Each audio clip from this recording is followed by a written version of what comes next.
Hi, I'm Andrea Syrtash. Today on Dating, we're talking with popular blogger Alyssa Shelasky, who will talk to us about some of the pros and cons of keeping an online dating diary, otherwise known as a date blog. Date blogging, it's a whole new way to date. Or is it? Stay tuned to find out.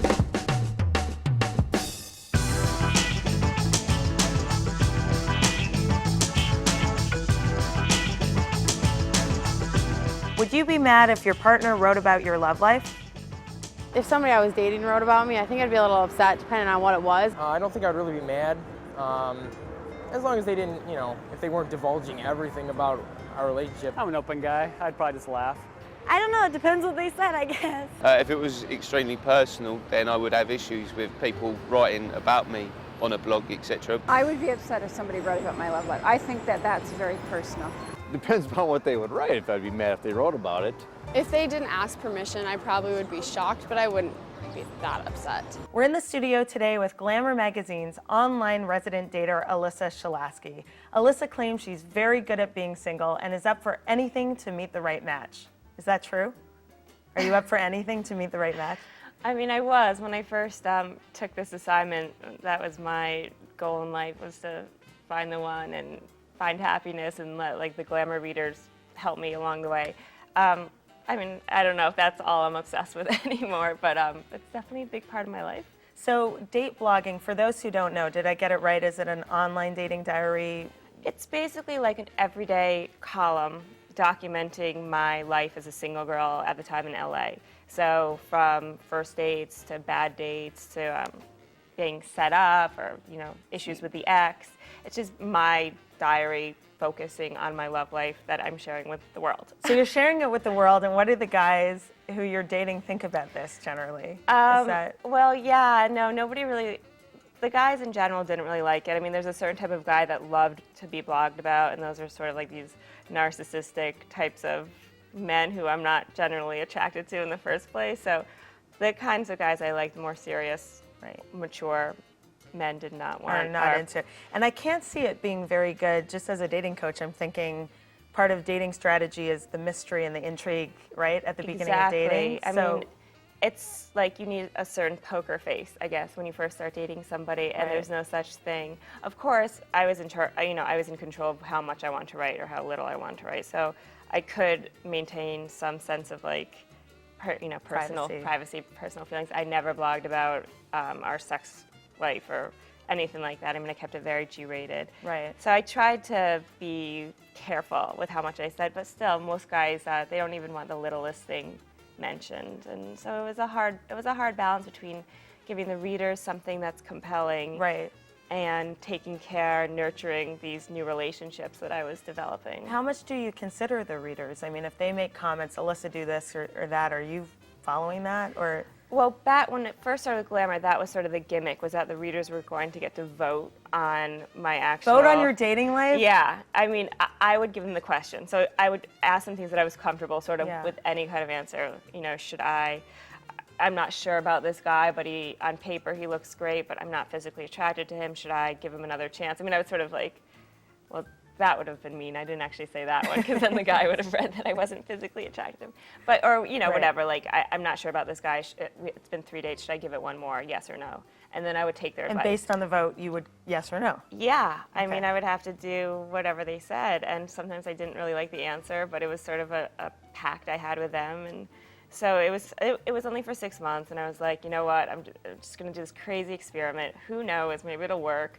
If not, as a writer and a journalist, like, what a cool opportunity to do something so different and so modern, because blogging is so where it's at right now. So yeah, that's true. I mean, it sounds like a really interesting social experiment at the very least, and probably an experiment rather for your dating life, because you're trying new things you may not have tried. Right? Well, that's true. I mean, I had just come from a breakup, and I literally picked up and moved to LA overnight, because I was like, I want to start fresh. So this, when you first break up with somebody, you're inclined to, for me at least, kind of isolate and be a hermit and just stay away from boys in general. So this really helped me. I felt like I was obligated to date at least 3 or 4 nights a week. It was your job. It was my job. I was paid to be social and put myself out there. So I think that was good. I mean, that was good for the healing process. It definitely got me back out there. I met some great people. I didn't meet you know, my future husband, which is totally fine, but you've had some good experiences. some good experience, yeah. I saw you on the panel at South by Southwest talking about, is it cool to blog after a first date? Can you share some of the conclusions you came up with for the viewers? Yeah, I mean, my conclusion, for me, it wasn't very, it's sort of a counterproductive thing. I mean, it's almost impossible to have a healthy relationship with a guy if you're writing about it. Maybe some people can do it, maybe some couples can do it, but for me, I couldn't do it. And that's why ultimately when the 6 months were up and Glamour was like, do you want to keep doing this? I was just like, I have to. It's not a good idea. I really want to meet somebody, and I don't think I can do it while I'm talking about it online. So now you're blogging about dating and many other things, or are you not I blogging? actually, yeah, I needed a major break from blogging about dating. I just felt like I had met a few good guys along the way who were like, you know what, when you're done with this, you know, this whole crazy job of yours, call me. And I just was like, I want to focus on serious guys, and I want to take my personal life more seriously. So I just blog about other things. I mean, life is more than boys, and I'm 29, I'm almost 30. I'm still trying to figure out where I want to live and my whole identity. So there's plenty of, you know, topics and juicy things outside of the bedroom. Yeah. That my readers seem to be, and you know, they're happy for me. They understand.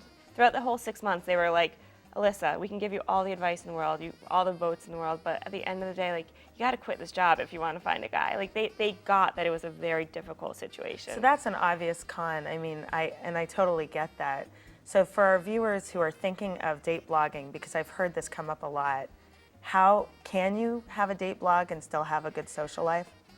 If it's anonymous, I mean, okay. that changes everything. That's a good point, though. Yeah, I mean, it would be great. I would love to write an anonymous blog because there's so many things, drama and idiosyncrasies that go along with dating that, like, you can only tell your best friend. But can you imagine if we could all talk about it on the blog? I mean, like, the real hardcore stuff that, like, Right. I would never really, I couldn't say with my name attached And with to your it. parents reading it. And with my parents reading it, and with, like, you know, my accountant Yeah. reading it. Like, Yeah. there's just things that I didn't want to talk about. But think about, like, the beginning of a new relationship, how many, like, crazy thoughts are going through your head. So yes, anonymously, I think you can do it. So blogging, has this hurt or helped your social life?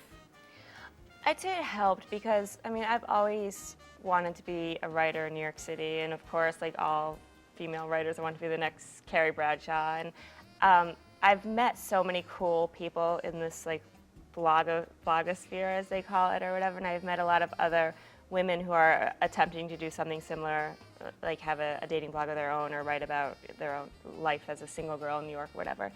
And we all sort of have the same experience where we feel like a responsibility to our readers to be as open and honest and just, like, you know, cool as possible. But yet the downside to all of that is that it hurts, you know, it can hurt people involved. It can embarrass guys. But anyway, it's been great to meet these other writers. I used to be at Us Weekly, and I was sort of just, like, chasing Ben Affleck around Turks and Caicos, and I was like, is this what I went to Columbia for? So this, at least, has helped me identify as a journalist in some sense of the word. Okay, so that's a great piece of advice, to be anonymous, maybe if you're going to start a date blog or a dating blog. What do you call it, a dating blog? A dating blog.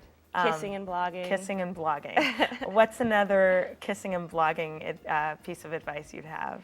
I think you just have to be prepared for the comments that you get. A few dating bloggers I know don't allow comments because it just encourages people. I mean, you're talking about some really personal, scandalous things, and it really, like, brings out a very opinionated side in people. So I get a lot. I mean, I get some wonderful, loving comments from women who have never met me, who, like, are just, like, who say the sweetest things. But I also get some people who are really judgmental and who say hurtful things, and who are, you know, just the types of people who just want to be mean internet trolls, I guess. So you have to probably have a thick skin going in, right? Yeah, there's something called having a blogger skin, which I've yet to develop because I'm so sensitive. I'm definitely too sensitive for this kind of dating blog, I think. But yeah, if you have a thick skin, it's like you either have to laugh at what they're saying, because, I mean, think about it. These are, like, women who have nothing better to do than, like, refresh the Glamour website all day long. So you either have to have a sense of humor about it or not read it, or or just like look at it as like a sociologist Or or one something. person's opinion. It's one person's opinion who's never known you and has never looked inside your eyes and doesn't know what the kind of person you really are. So, and then I just think that you just have to own it. You have to be really into it. You have to, when you meet guys, just say like, hey, I have a dating blog and I promise I'm not gonna like ruin your reputation. I promise I'm not gonna reveal your name or anything about you, but you might not like what you're gonna read, and like love me or leave me. Here are some things we learned about date blogging. Blogging can be stressful and hard on relationships. Anonymous blogs tend to be the best. You can be the most uninhibited this way. And always be prepared for feedback if you have a blog. No matter what, that's going to happen. I'm sure people would love to check out your writing. Where should they go to do that? They should go to the glamour.com website, and my blog is called Alyssa Centric. So they can either see my face and click it or look for Alyssa Centric. And you can also find it on our website, onnetworks.com. Thanks so much for watching On Dating. Thanks so much for being here today. Thank you. And everybody should always remember that even a bad date makes a great story. So get out there and have some fun. I'll see you next time.